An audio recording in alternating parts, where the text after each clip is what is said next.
What's up, everybody? Anthony here with Empire Music, empiremusic.com. Phone number at the shop, 412-343-5299. Check out the website, peruse through the inventory. If there's something that you need, reach out to any of us here at the shop. Certainly take care of you. There's financing options available. There's free shipping. Most importantly, pro factory setup on everything that we sell. You call me directly. Once again, phone number 412-343-5299. Let me turn the bass down. I can go grab that bass, get my hands on it, make sure everything's up to snuff, get it into our tech's hands, make sure we get you a very fine playing bass or guitar, acoustic, electric, anything that you need. Speaking of basses, today I feel very lucky. Oh, my cord's getting caught there. I feel very lucky to be one of the first, hopefully the first, to show you the Player 2 jazz bass. Already did a video on the P bass. I don't know which one's coming out first, so maybe I shouldn't even mention that. But was very impressed. I shot that video already. Very impressed with that right out of the box. Very similarly, although a slightly different experience here with the jazz bass, and we'll get into all that. But it's always cool when Fender, the giant, the massive lineage, the giant of just, the music industry that changed the face of, electric bass, so to speak, with the invention of the P bass, followed up with the jazz bass. It's always nice when they come out with new product. The Players series was introduced, I want to say around 2018, so it's been around for 6 years. And there's a ton of carryover from the Players series to the Player 2, specifically in the basses with the P and the J. Although we have made some tweaks, there's some improvements I think that the modern player, or really that any player is, I think, going to appreciate on it. And some new colors. This one is an aquatone blue. Kind of gives some of the Miami blue. It's like a cross between Miami blue and the old school Daphne blue. Looks really cool with the white guard. I love when we do these lighter finishes with white pick guards. If you follow Empire Music, and if you don't follow Empire Music, please subscribe to the YouTube channel. Greatly appreciate that. I designed a bass called the Empire 58 P bass, and there's a Fender custom shop model. And love doing those brighter finishes, the pastel, bright blues, pinks, greens with the white guard. I think it just looks so cool. Feature-wise, again, a lot of stuff similar to the Player series, but a few small improvements on that. So alder body, Alnico 5 pickups in that, right? Volume, tone, pretty standard jazz bass stuff. 9-inch radius. And I think when I did the P bass video, I forgot to say it was a 9.5 radius. 9.5-inch radius on the fretboard, so pretty standard stuff. Modern C profile on the neck, 1.5 at the nut, open gear tuners. Now, all that's very, very similar to what was going on with the Player series. This has I believe it's an upgraded satin finish. I'm not A-being them. Well, I'll do a comparison video between the two when we have some more time. But it feels very good. No tack at all, but still durable. Two big improvements, or I would say improvements, upgrades on the instrument.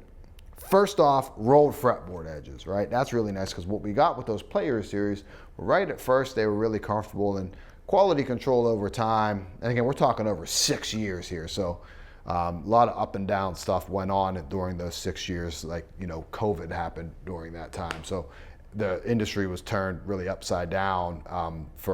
It's still feeling the effects of all that. But we're going to keep an eye on the quality control, make sure these fretboard edges stay nice and round for you. But this is very, very comfortable. And then a big, hate using the term upgrade, but I really do think it is, because most players want that. We're back to rosewood on the fretboard in this case. There's still maple. The lighter color stuff would be maple. The dark fretboards would be rosewood. They were Pal Ferro on the Player series, and I'm not going to get in. We'll do a comparison video, because I'm sure we'll have some players in stock to A-B them. And I think you'll be kind of surprised by that. But Pal Ferro wasn't too bad of a wood at all. It was just, they labeled it as a replacement for rosewood, and I think people interpreted that the wrong way. And it doesn't sound like rosewood either, so that's like, they're not the same woods. Really kind of sat in between maple and rosewood. So rosewood's nice to see back on there, really warm, earthy kind of sounds on there. So it's nice to see that on. This has a nice piece on it. So pick up on the DC resistance. We were at 6.7 on the neck pickup, right where we want to be, and 7.03 on the bridge pickup. That's really like right down the middle. Same with the P bass. The P bass was right down the middle between, you know, what we think of as like ultra modern and high output basses and lower output stuff. Not that you ever see too much of that in a jazz bass pickup, but that's right where you expect the pickups to be for a jazz bass. And then, you know, when you combine the two is really where the magic of the jazz bass happens on that. Weight-wise, this particular one, man, that P bass I did the review on came in super light at 8.6. This is 9 pounds 2 ounces, so not too bad for the jazz bass either. Again, something we'll keep our eyes on as we go out. It's going to be around for a while. Does everything feel as good as they feel right now? Do the weights stay like really good? Again, I think 9 pounds 2 ounces is nice for a jazz bass. You know, we've seen Fender come out with some stuff, namely like the American Original series. Some of that American Vintage 2 stuff came in pretty heavy, specifically when we talk about the jazz bass. So something to keep our eye on there, but I was impressed with this right out of the box. Speaking of right out of the box, which this is, did a quick tune up on it, obviously. I like to kind of get in the habit of letting you guys know my experience with these right out of the box. Setup was good, not great. I put maybe, I wouldn't say, probably a little more than a quarter turn on the neck, dialed it right in, set the intonation just a little, or set the action a little bit lower, re-intonated. Pickup wise, I will say one comment, and this is such an easy fix, I don't even really think it's a big deal. The pickups were a little bit on the high side, so it was really hot, and the pickup was a little slanted up towards the D and the G, so I brought that side down a little bit, and they're super even now. I attacked that E string really heavy there, so that wasn't indicative of the bass. And a lot of that comes into I mean, obviously we want jazz bass pickups pretty flat. I generally like bridge pickup a little bit higher, because I want that articulation, that mid-range. I want it it's a hotter pickup, so I like to maximize that back in the bridge position. Personal preference there. But, you know, my technique is not great with my right hand. You know, I hunch over the strings really. I dig in really bad this way. A lot of players have the flat thing. So for me, I can't have the neck pickup be too high up there, just because tendency to be pretty heavy-handed, specifically on the D and the G string. I'm 44 years old. I'm not going to change now. So awesome, awesome bass. Really nice mid-tier, as I expected. If it's not broke, don't fix it with the Player series. Add some comfort stuff with the rolled edges. Nice to see rosewood on there. The neck finish feels really nice. Pickups are voiced evenly and exactly what I think people in this range want. Who's it for? It's really for anybody. Beginning player, want something a little nicer than a Squire. High level player, touring player, want to travel with something that's gonna get the gig done, sound good, play great. I think it's going to be able to be maintained pretty easily. You don't have to worry about it because it's not some super expensive instrument, right? The studio musician, the recording engineer that just needs a good bass in the studio, people to come in and play, something they need to lay bass themselves. Jazz basses are always easy playing because the nut width is narrow. So yeah, I think it checks a lot of boxes, and the colors are really nice. The only colors they recycled are pretty standard stuff. They did the white, I think polar white, black, three-tone sunburst. But we've added like the new yellow, the Hialeah yellow, the aquatone blue. There's a coral red, I think it is, that looks really, really nice. I think that P bass with the black guard is gonna be a hot seller. I really do. It's always interesting to see kind of what goes fast and what doesn't. And this is nice too, because again, sits right in between that Miami blue, the classic Daphne blue. Sonically, wide open, volume, tone, all the way up.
great slap tone on it, really. I'm not much of a slap player, but like awesome. It kind of just makes me want to play that way.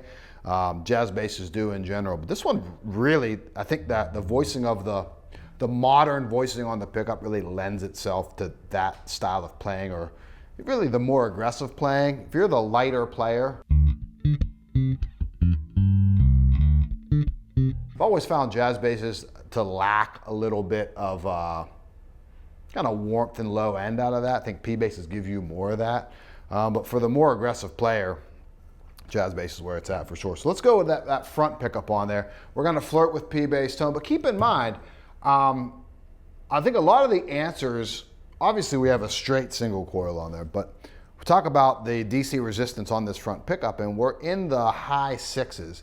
That's kind of the same DC resistance that we would see out of, like, obviously it's still a straight single coil, but like the OG, like 51, 54 P-bass pickup on there. It has a particular character to it that the modern split coil just doesn't have. And we talk about DC resistance, and those come in high 8s, 9, 9.5, 10. The Player 2 came in at, I think, 10.7, which is perfect for the jack of all trades kind of P-bass, I think.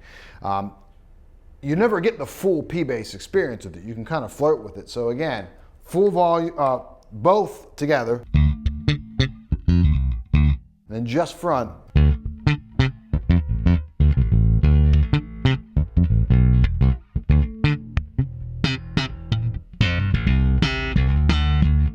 It's there. You can kind of fake your way into the P-bass sound there, but it's never gonna be fully P-bass. If you're expecting that, you're just not gonna get it. There's always there's a honk to it. There's a certain brittleness kind of to that tone, and a thinness to that faking its way into the P-bass. You could probably EQ that in there, maybe roll some tone off. Still, the envelope of that frequency, like the way that unfolds in the top end, it's just not there to be fully a P-bass. But again, close to it, and the versatility is unmatched with the J-bass when we're talking about in the Fender lineup. So go back, front pickup, full tone.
And just Jay, I always say that. How many videos have I done on a jazz bass where I say just J pickup? And I mean just the bridge pickup. Again, I'm 44 years old. I'll be doing this till I'm 60, and I'll still be saying J pickup instead of bridge pickup. Let's just check out the bridge pickup.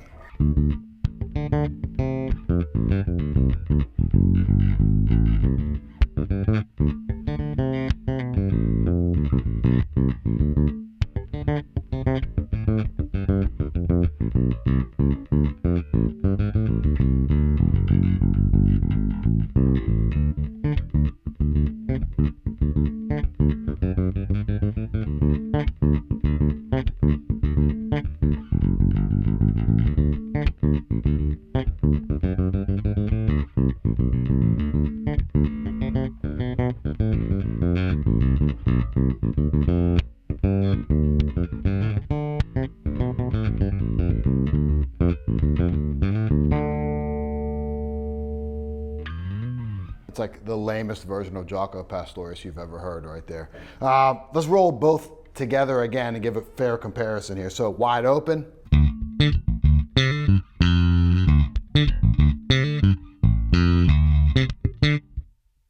neck pickup.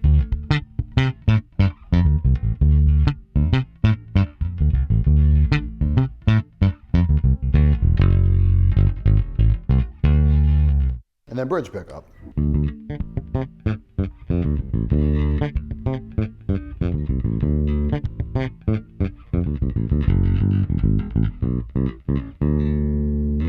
Kind of what we expect. Wide range of tones we can pull out of this instrument.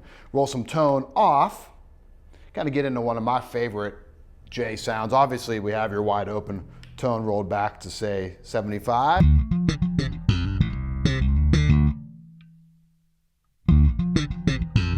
Yeah.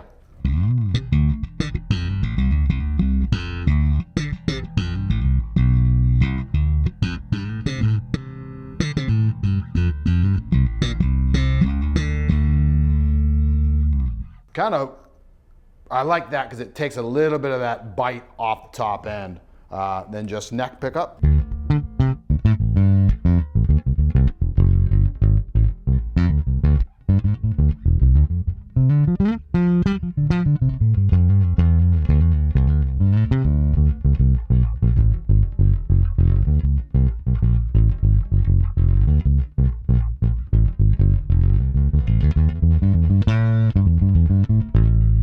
Nice, it kind of smooths everything out there, very cool.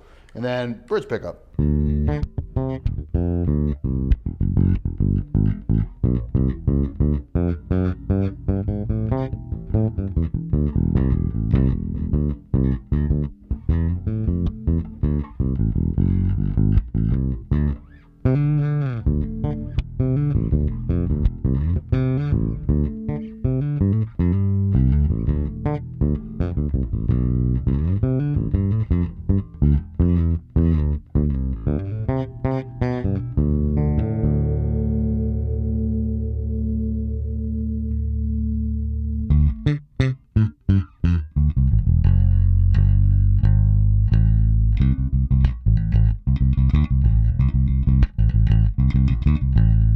And we'll roll tone all the way back and gradually bring that in.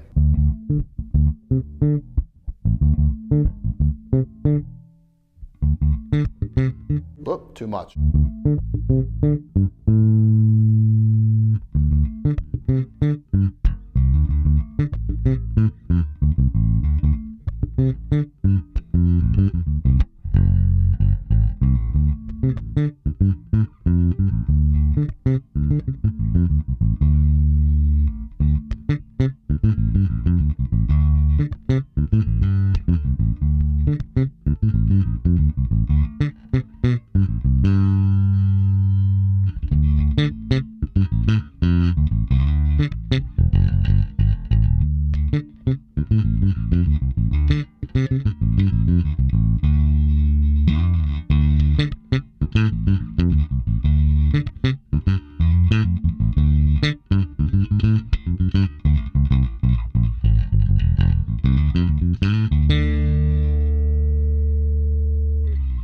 So again, kind of what we expect out of a nice, modern, mid-tier jazz bass.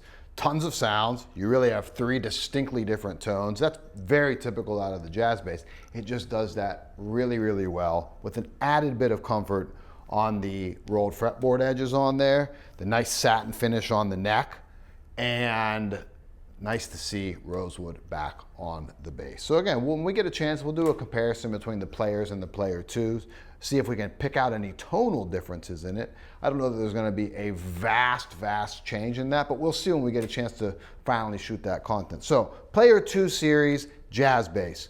Empire Music, empiremusic.com is the website, 412-343-5299. If you see anything on that website, have any questions at all as it pertains specifically for Fender stuff, Squire all the way up to custom shop, you can email me directly. It's anthony@empiremusic.com. You can also call me directly during business hours. Not giving my cell phone out there. The shop is 412-343-5299. Thanks for watching. We'll see you next time.